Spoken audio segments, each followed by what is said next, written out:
Usually you hear about people losing everything before they come to the realization that they need to change. In fact, most people do lose everything. It's not uncommon to hear stories about people that have lost jobs, friends, and people that even end up living on the streets. Drugs and alcohol will tear up your life if you let it. Unlike these stories, I had everything someone can ask for. A great family, a girlfriend. I even ran a successful company and I never lost any of them. Although drugs didn't take away my possessions or push away my loved ones, it stripped away my soul. I reached a point where nothing would make me happy. My life was completely controlled by substances. I would take pills to wake up, pills to make it through the day, and even pills to go to sleep. One day I was all alone in my apartment, and I felt an overwhelming sense of darkness. I don't know if you can sense death, but that day I definitely did. I had a strong feeling that if I continued on this path, that would be a matter of weeks, if not days, that something really bad was going to happen. Something that I wouldn't be able to take back. I had such a low in my life, I literally broke down in tears in the middle of my living room, and I screamed out, "God, if you're there, please help me."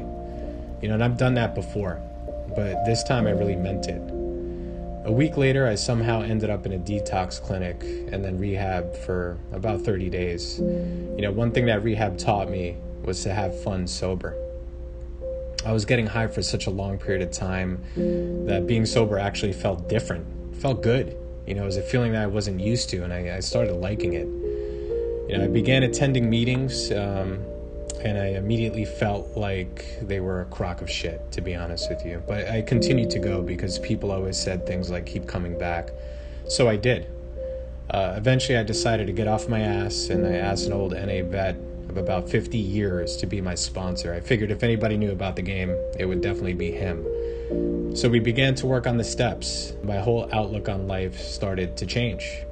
They talk about spiritual awakenings, and I'm a true believer in that.